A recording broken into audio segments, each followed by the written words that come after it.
Hello everyone, this is Prabha Singh. Splendid English classes में आप सभी का स्वागत है। आज हम इस वीडियो में फर्स्ट ग्रेड से रिलेटेड जो महाराणा प्रताप से रिलेटेड जो भी इंपॉर्टेंट फैक्ट बनेंगे उसके बारे में डिस्कस करेंगे। और महाराणा प्रताप से रिलेटेड जितने भी क्वेश्चन इसमें होंगे वो सभी मैं आपसे डिस्कस करने की कोशिश करूँगी। आई होप कि आपको ये वीडियो जो है बहुत पसंद आने वाली है और इससे रिलेटेड जितने भी क्वेश्चन हैं वो सारे हम इसमें डिस्कस करेंगे। हो सकता है कुछ क्वेश्चन छूट जाए, लेकिन ऐसा नहीं है। इसमें हम मोस्टली जो भी युद्ध हुए हैं उससे रिलेटेड, उससे फैक्ट जो इम्पोर्टेंट है वो सारा कुछ इसमें से डिस्कस करने की कोशिश करेंगे। आई होप कि आपको ये वीडियो जो है पसंद आएगी। देखो, अकबर जो है वो कितने राजपूत राजाओं का समकालीन था? 4 का, 5 का, 3 का या 6 का? अकबर, आपको पता है अकबर मतलब महाराणा प्रताप हुआ करते थे उस टाइम पे। अकबर जब था तो उस टाइम पे अकबर के समकालीन अगर आप देखोगे राजपूत राजा कितने थे, मतलब कितने राजाओं का समकालीन थे वो? तो 3 के थे।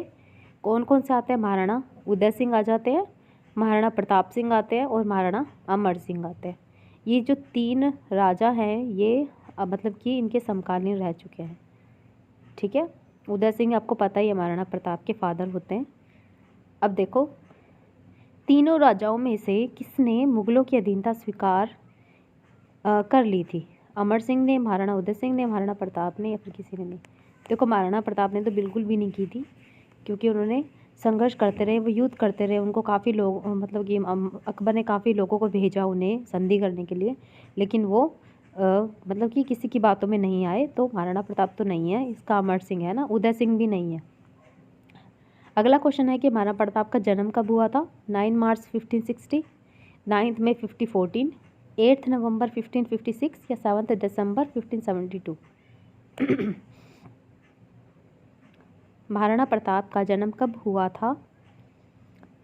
इसका जो आंसर आएगा वो आएगा ऑप्शन नंबर बी, 9 मई 1540 को। ओके, अगला क्वेश्चन हमारा, राणा प्रताप किस नाम से लोकप्रिय थे? आपको पता है Rana Pratap sorry, I am about bad cold, that's why ऐसी प्रॉब्लम हो रही है। राणा प्रताप किस नाम से लोकप्रिय थे? कीका। ठीक है, तो इसमें मैंने डायरेक्ट आंसर दिए कुछ। तो महाराणा प्रताप जो थे वो कीका के नाम से प्रसिद्ध थे। और अगर देखिए, महाराणा उदय सिंह का देहावसान कब हुआ था? 28 फरवरी 1572 को हुआ था। उस टाइम पे जगमाल बड़ा था, है ना, तो उस ज़्यादातर लोगों ने जगमाल को गद्दी पर बिठाने के लिए सोचा, और उदय सिंह की मृत्यु के बाद जो जगमाल था वही गद्दी पर बैठा था, क्योंकि महाराणा प्रताप से वो बड़े थे, इस वजह से। तो अब देखो, जगमाल जब राजगद्दी पर बैठा था तो काफ़ी सारे राजाओं ने उनका विरोध किया था। किसने किया था? एक तो जालोर के अखेराज थे और ग्वालियर के राम सिंह थे। ठीक है, सरदारों की वजह से ये जो जगमाल था, सरदार इनके सपोर्ट में थे, इसकी वजह से जगमाल जो था वो गद्दी पर बैठ गया था।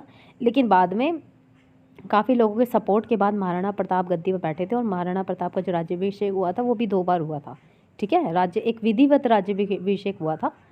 तो पहली बार देखो, महाराणा प्रताप का राज्याभिषेक कहाँ हुआ था? गोगुंदा में हुआ था। ठीक है, और दूसरी बार उनका सारे रीति रिवाजों से होता है ना जो, वो कुंभलगढ़ में हुआ था। ठीक है, तो ये क्वेश्चन आपको थोड़ा सा कंफ्यूज कर सकता है कि पहली बार मतलब महाराणा प्रताप का राज्याभिषेक कहाँ हुआ था, तब तो आप गोगुंदा लिखोगे। जब पूछा जाए कि महाराणा प्रताप का विधिवत राज्याभिषेक कहाँ हुआ था, तो आप कुंभलगढ़ लिखोगे। अब देखो, राजमहलों की क्रांति का संबंध किससे है? तो महाराणा प्रताप से। क्यों है? क्योंकि ये काफ़ी सारे लोगों ने इसको राजमहलों की क्रांति कहा था। क्यों कहा था? क्योंकि इनके मतलब कि राज्याभिषेक को लेकर काफ़ी सारे मतलब लोग खिलाफ थे, है ना, तो इस वजह से। जगमाल रुष्ट होकर कहाँ चला गया था? अकबर की सेना में। और जब महाराणा प्रताप गद्दी पर बैठे, उनकी आयु क्या थी? 32 वर्ष। अगला है कि प्रताप का विधिवत राज्याभिषेक कहाँ हुआ था? तो कुंभलगढ़ में हुआ था, है ना। और जब प्रताप का राज्याभिषेक हुआ था, विधिवत राज्याभिषेक हुआ था, उस वक्त जोधपुर के जो शासक थे ना, रावचंद्र सेन, वो वहाँ पर उपस्थित थे। रावचंद्र सेन, याद रखिएगा। देखो, सम्राट अकबर की पहल पर आपको पता है महाराणा प्रताप ने कितनी बार समझौता किए थे? 4 बार। और किस किस को भेजा था? 4 लोगों को भेजा था। पहले थे जलाल खां कोरची, दूसरे थे मान सिंह, तीसरे थे राजा भगवंत दास और राजा टोडरमल। इसका सीक्वेंस कई बार पूछ लेते हैं। तो पहली बार जब भेजा था तो वो कब भेजा था? नवंबर 1572 में। उसके बाद कब भेजा था? जून 1573 में। उसके बाद कब भेजा था? सितंबर 1573 में, और फोर्थ बार कब भेजा था? दिसंबर 1573 में, ठीक है। 4 बार भेजा था। और इसका कई बार आपको उल्टा करके दे देंगे। डेट ऑफ ये टाइमिंग भी आप याद रख लेना, कब को किसको कब भेजा था। सबसे पहले जलाल को भेजा था। ऐसे कर सकते हो आप इसको याद कि जब मान भागा तब टोडरमल आया, जब मान भागा टोडरमल आया। इसको आप ऐसे याद कर सकते हो। नवंबर से शुरू आ रहा है, नवंबर से शुरू आ रहा है, मतलब 1572 एक नवंबर में ही हुआ है। उसके बाद सारे 1573 में ही हुए हैं। तो जून सितंबर दिसंबर ऐसे याद कर लो, नवंबर जून सितंबर दिसंबर, क्योंकि नवंबर के बाद जून ही आएगा, है ना। नवंबर पहले आएगा, मतलब कि 1572 में आ गया नवंबर। उसके बाद 73 में जून आएगा, फिर 73 में सितंबर आएगा, और फिर 73 में क्या आएगा? दिसंबर। नवंबर जून सितंबर दिसंबर 1572, फिर सारे 73 73 73। जलाल खां कोरची, मान सिंह, राजा भगवंत दास और राजा टोडरमल। कैसे बताया मैंने आपको? जब मान भागा टोडरमल आया, जब मान भागा टोडरमल आया। इसको आप ऐसे कर सकते हो। आपको पता है अकबर ने काफ़ी बार भेजा था महाराणा प्रताप के विरुद्ध में कि भाई मत, ताकि वो अकबर के अधीनता से स्वीकार कर ले महाराणा प्रताप। ऐसा हुआ नहीं था लेकिन, ठीक है। तो ये उन्होंने काफ़ी सारे लोगों को भेजा बार बार में। उसके बाद है सम्राट अकबर का जो पहला वाक चतुर तुरंत बुद्धि दरबारी कौन था? जलाल खां कोरची, ठीक है। ये जलाल खां कोरची जो था ये दरबारी था, वाक चतुर और तुरंत बुद्धि दरबारी। हल्दीघाटी का युद्ध कब हुआ था? 21 जून 1576 को। किस किस के मध्य हुआ था? मानसिंह के और महाराणा प्रताप के, ना। मानसिंह की सेना के मध्य और महाराणा प्रताप की सेना के मध्य। आपको पता है मानसिंह जो थे वो अजमेर से रवाना हुए थे, और उन्होंने कहाँ पर डेरा डाला था? मांडलगढ़ में। वो अजमेर से रवाना कब हुए थे? अप्रैल 1576 को। कौन? कुंवर मानसिंह, है ना। मानसिंह महाराणा पर आक्रमण करने के लिए, ठीक है। अप्रैल 1576 को अजमेर से रवाना हुए थे, और वहाँ पे उन्होंने मांडलगढ़ में अपना डेरा डाला था। और जबकि महाराणा प्रताप की सेना भी और इनका हल्दीघाटी में युद्ध हुआ था। इसको हल्दीघाटी का युद्ध इसलिए बोला जाता था क्योंकि वहाँ की जो मिट्टी थी ना वो एकदम हल्दी से कलर की थी, येलो कलर की थी, थोड़ा हल्दी का कलर था, इसलिए इसको हल्दीघाटी का युद्ध बोला जाता है, ठीक है। हल्दीघाटी का युद्ध इसलिए बोला जाता है इसको, क्योंकि प्लेस के वो मिट्टी के नाम पे ही इन्होंने रखा है ऐसा। जैसे तराइन का युद्ध जो था वो तराइन के मैदान में हुआ था, तो इस वजह से मतलब एक प्लेस पर्टिकुलर चीज़ को नाम दे के न रखा। अब देखो हल्दीघाटी के युद्ध में महाराणा प्रताप के साथ कौन कौन थे? एक तो ग्वालियर के राम सिंह थे, उनका पुत्र था शालीवाहन, भामाशाह और उनका भाई ताराचंद। झाला मान सिंह था, ठीक है। झाला बीदा, सोनगरा मान सिंह, है ना।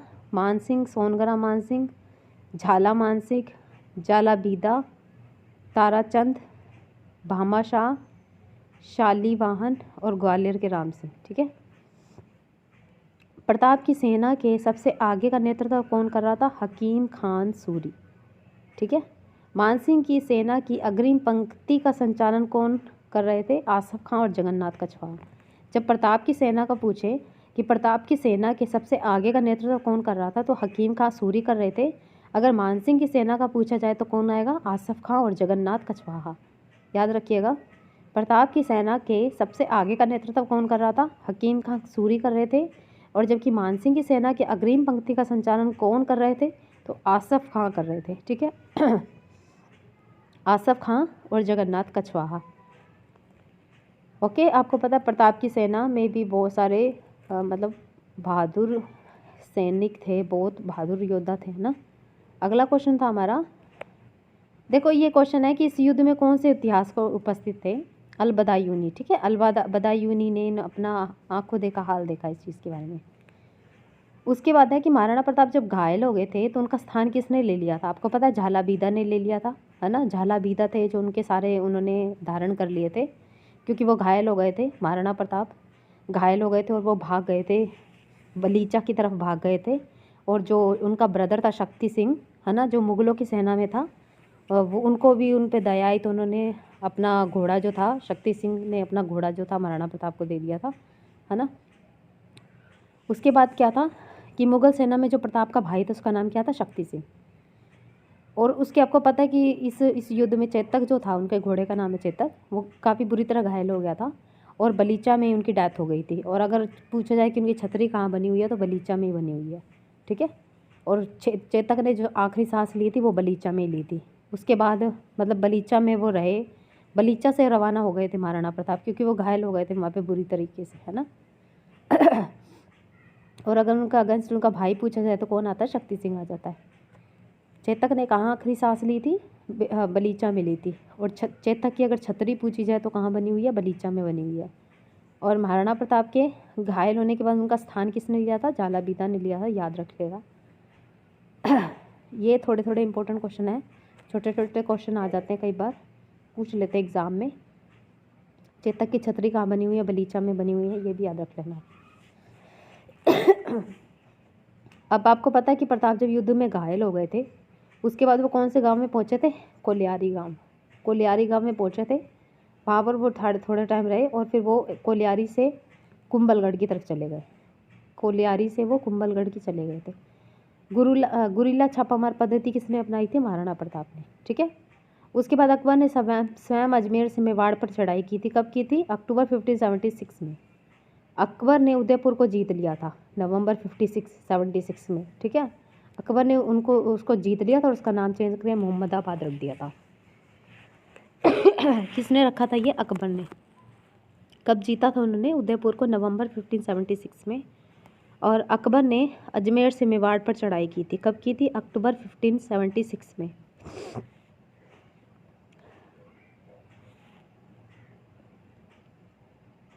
ठीक है।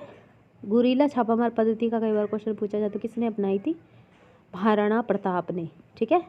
गुरीला छापामार पद्धति किसने अपनाई थी, महाराणा प्रताप ने अपनाई थी। अकबर ने स्वयं अजमेर से मेवाड़ पर भी चढ़ाई की थी। कब की थी, अक्टूबर 1576 में। अकबर ने उदयपुर को कब जीता था, नवंबर 1576 में, नवंबर 1576 में। ये छोटे छोटे से क्वेश्चन है, ज़्यादा इंपॉर्टेंट नहीं है, लेकिन फिर भी अपने को याद रखने की बात है, ठीक है। गुरीला छापामार पद्धति किसने अपनाई, महाराणा प्रताप ने।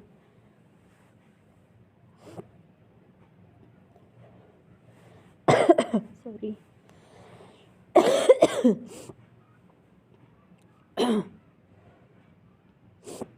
चलिए अगला क्वेश्चन हम करते हैं, 28 नंबर क्वेश्चन, कि अकबर ने उदयपुर जब को जीत लिया था, उसका नाम क्या रखा था, मोहम्मदाबाद।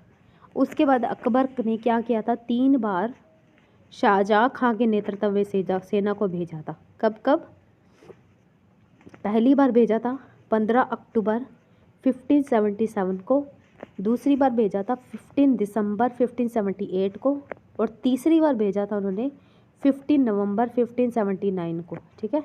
आपको पता है शहबाज खां को भी भेजा था उन्होंने, अकबर ने, ताकि महाराणा प्रताप जो है वो अकबर की अधीनता स्वीकार कर ले। इस वजह से उन्होंने 3 बार उनको भेजा और तीनों बार ही वो असफल रहे।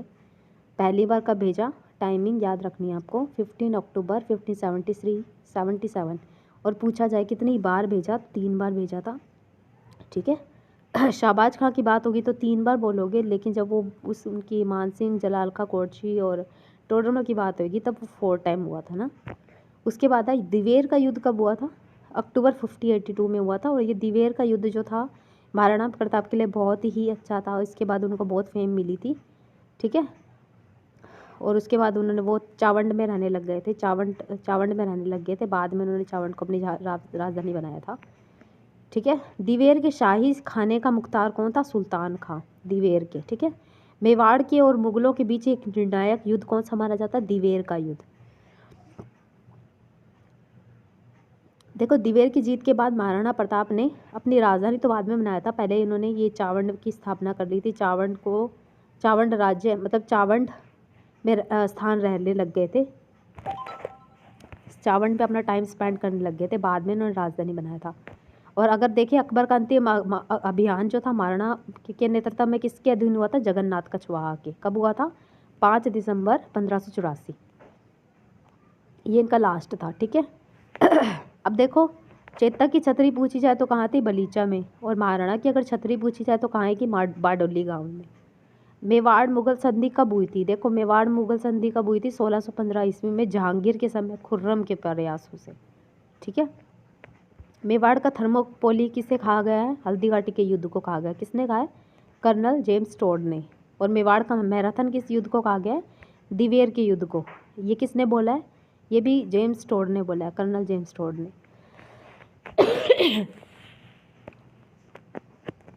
मेवाड़ का मैराथन किस युद्ध को कहा गया? दिवेर के युद्ध को। किसने कहा है? कर्नल जेम्स टोड ने। उसके बाद है हल्दी घाटी के युद्ध को खमनोर का युद्ध किसने कहा है? ये कहा है अबुल फजल ने, जबकि हल्दी घाटी के युद्ध को गोविंदा का युद्ध कहा है बदायूनी ने। ठीक है, हल्दी घाटी के युद्ध को खमनोर का युद्ध किसने कहा है? अबुल फजल ने। और दिवेर के युद्ध को गोगुंदा का युद्ध किसने कहा है? बदायूनी ने।